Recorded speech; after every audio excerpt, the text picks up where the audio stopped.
What up? What up? What up, you guys? This is Andre here, coming at you again. Today, I wanted to talk a little bit about real estate investing. And one thing in particular is like for beginners. I'm still a beginner myself, but I came at it a different approach. So I want to discuss a little bit of that. I think a lot of people think that getting started in real estate, you need a lot of money in order to get in there. You need perfect credit to get in there, to get started in the real estate. And I'm here to say that's just simply not true. Doesn't have to be. Having those things does help, does kind of jumpstart you in there. I will say that much, but you don't necessarily have to have them in order to get started in real estate. Real estate really is about networking with people, talking with people, and you know what I'm saying, just letting them know and educating them, educating yourself and educating other people about real estate and what it is that you do. So I know a lot of people on, Facebook and social media and YouTube talk about the easiest way to get into real estate is wholesaling. And what wholesaling is you pretty much you're the middleman. You find the property at a discounted, you get it at a discounted price, you get it on the contract, you sell it to the buyer, or they'll sell it to the investor who's buying from you, and you put your fee in there. So for instance, the house is, you were able to negotiate the house for $50,000 and you sell it to the guy who's going to fix it up for $60,000. Well, you keep the $10,000, and then the guy who's going to fix it up does what he's going to do. That's not necessarily easy. There's a lot more work and a lot more that you need to know about wholesaling before you do that. There are tons of people who sell courses on it, but a lot of people jump into it like, yeah, I'm gonna do this. And that's not the only way to get into it. Me personally, I really don't like the whole selling aspect of it as far as like, doing that. That's just me. One way you can do it, and one way that was taught to me, that I've been practicing, is like building. I run into a lot of investors as I'm doing what I do with doing the fences and doing lawn care. A lot of them call me because they need some, I'm a contractor for them. They do a lot of work. So building networks, I talk with them. We converse outside of just doing work for them, getting to know them, building that rapport, just being cool, being friends. Well, a lot of times, so a strategy that my mentor told me is that you can, let's say you would do the same concept as finding a property, as a wholesaler would. You find the property, you negotiate it down as far as the discounted rate. Well, instead of selling it off to the buyer, you can go to the buyer and say, hey, look, man, I have this property. I got a good deal on it. It's under contract for say 50,000. But look, I want to partner with you on it. Can you fund it as far as you pay for it and I oversee it? Meaning that you handle the contractors, you handle everything that he's done. He just funds it. That takes a lot of pressure off him. He doesn't have to be there and do all the time where you do that. So one thing, he's putting the money up, but he or she doesn't have to be there like that. And then you're there, but you don't have to come out of pocket. You can set the terms between you and each other as far as what you want to get paid, whether it be a 30, 70, or 60, 40, or 80, 20, or however you sit that down. For the most part, if I'm a beginner, so I wouldn't come in necessarily looking for a whole bunch of money. I want the experience. Once you get that experience and once you get that capital from doing the flip, you can save it and move on to it. That's just one strategy. So you don't necessarily have to just look at it from the wholesale perspective. It's the networking that you can do. The money aspect of it, like I said, you can get it from a partner. A lot of times people are using money to flip houses. They're using what they call a hard money lender, which is pretty much just like a little small fund or a small firm that pulls together money from other investors. And these investors might just be people who are just well off and have good money. Doctors and lawyers just don't know what to do. They have extra money and they want to do something, so they send it to those firms. Those firms lend it to you. The short-term high interest loans, which the high interest really doesn't, I ain't gonna say it doesn't matter, but as long as there's money in the deal, then it doesn't matter the high interest, because you're going to pay it back and you're going to make profit. So I wouldn't. It's not so much focusing on it being high interest. What they'll do is that you don't have to have perfect credit. They really rate you on experience. They rate the deal, and then credit is like the lowest. With hard money, you normally do have to bring some money to the table. They usually want, especially if you're new, they usually want like 20% up front. They might want you to have enough to be able to pay for the contractors the first payment, and then they'll reimburse you, but they want you to have some skin in the game. Usually, depending on how good the deal is, depending on who the hard money is, usually when you're new. That's one aspect of it. You can use credit if you have good credit. Some people pull money from like a credit line. They have a line of credit. They're able to $25, $30, $50,000. So they had to borrow from that to maybe purchase. But that could be used in a combination with the hard money. So let's say you don't have any money like cash on hand. Like I don't have 20% of $100,000 is $20,000. I don't have that.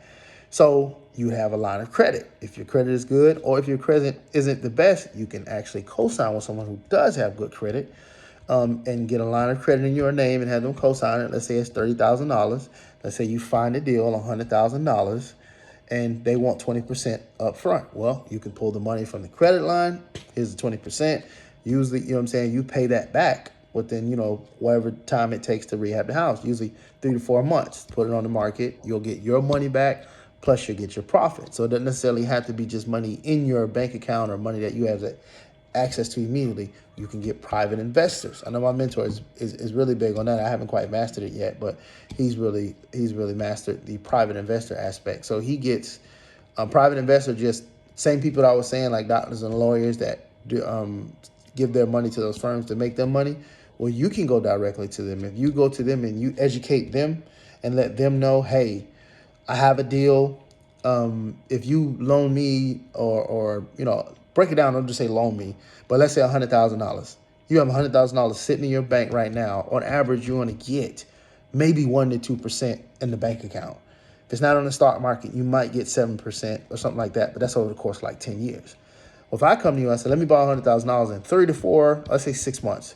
6 months, I'll give you back 6% on your money. That's $100,000 sitting in their bank where they're only making $102,000. And you explain them the deal, you explain the process, and everything works. This is my opinion, a little bit more seasoned investor. When they've done a couple and they understand it, you can approach someone who has that. There's plenty of people who have access to money like that.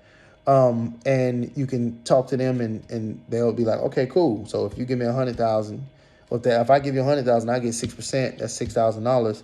They'll have $106,000 in their account in 6 months. You're not going to make that kind of money anywhere else, not doing anything. Like to make $6,000 and you didn't do anything, but just let your money make money. If you know how to pitch it to the private investor, then that's a good way to go. So you can wholesale it. You can network with someone and actually, break it down to where, they have the money, they put everything up front, you oversee it. There's nothing out of your pocket, just time investing, investing your time, not necessarily the money. You can go the hard money route. You can use a combination of, if you have excess money to where you can, if you can put the 20% up or whatever the purchase price is, I just use 100,000 for easy numbers. Or you can combine, if you have good credit, you can combine using a line of credit or maybe even a credit card to pull off and to be able to access that money and pull off of it. I will say this, you need to be able to carry that payment for the hard money loan. Some hard money lenders will work it to where it'll carry the monthly payment and the note, because these are interest only short-term loans. Some of them will set up a monthly payment with them. Some of them will wrap it all into the deal at the end so you don't have to spend anything out of pocket. But if they do want a monthly payment, you need to be able to carry that. If you have a line of credit and you borrow $20,000, you need to be able to make that monthly payment on that, either with a credit card or a line of credit. With the private investor, since they're funding everything, there's just, contracts and paperwork, which you can sit down with an attorney and you guys can do like a closing and sign some paperwork and everything to make sure everything is on the straight and narrow. And then there's a win-win situation, because they're getting money for their money working, and then you're not having to pay all the interest and all the extra fees and things like that. So I just wanted to give that bit of education, because like when I first got into it, I was thinking that you had to have great credit and you had to have a lot of money in order to start real estate investing. Like only rich people invest into real estate. And that's not necessarily true. And then once I got into it, everybody was telling me wholesale, wholesale, wholesale. That's not necessarily true either. You don't have to just jump into it wholesaling, and that's the only way to get started. It's a great way to build capital, but wholesaling is not as easy as people sell it the way it is. It is something that you really need to study and you really need to learn. Read a lot of books, watch a lot of videos, get a mentor, find a good program and get a mentor and let them help you, someone to guide you. That's the cheat sheet, in my opinion. But it's more costly to jump into this and to get into a situation, because I know people hear about it. They get into a bad deal and they lost thousands and thousands and thousands of dollars. I lost $20,000 on trying to do this flip. They didn't have nobody to guide them and nobody to tell them the right steps to do. I would much rather spend $2,500, $3,000, or $1,500 or whatever they're charging for someone to tell me these are the steps so you don't mess up, or say, hey, this is not a good deal. Hey, this is not how you do this. You'll lose money without the education or without someone guiding you. Definitely find a mentor to help you and to guide you through it. But I just wanted to share that information. Anyone interested in real estate or already in that space, and just like, yeah, I wholesale, and didn't really realize that there was a different way of doing it. There's different strategies that you can do from that aspect. You can do what they call a subject to, or you can do a seller financing. Those are a little bit more. I'm not very versed in either one. I understand how they work, but I'm not too well versed to kind of give a good breakdown at the moment. The more I learn, the more I will share. But those are different things that you can do. There's different type of investors where there's just flippers who they get the house, they fix it, they flip it. When I say flip it, they fix it up. So they buy it. It's an old house, new carpet, new paint, new ceilings, make it look nice. HGTV, should I say. And then they sell it and, make the profit. Then you have buy and hold, which I think that's the route that I take. Buy and hold is they buy it. This phone, they buy it. They fix it up a little bit, but they rent it out and they hold it for the cash flow. They're not in it for just the short term, large amount of money. They're not in it just to get like $50,000. They're more so in it to create generational wealth and keep that monthly cash flow coming in, that passive income. And that's more along the lines of where I'm at with investing. I want the passive income. So you'll be a landlord. Don't let people be like, I don't want to be a landlord. That ain't something I want to do. You can hire a property management company, or you can pay somebody else a small percentage to manage the property for you. You don't have to deal with it. Let somebody else do it. Take it over. This is a great book that goes into detail about that, called Who Not How. I forgot what the author was, but it really breaks down how you don't necessarily have to do all the work. You can find someone who can. So just sharing that, man. That's so much information that I just wanted to share. Some people might learn a lot from this.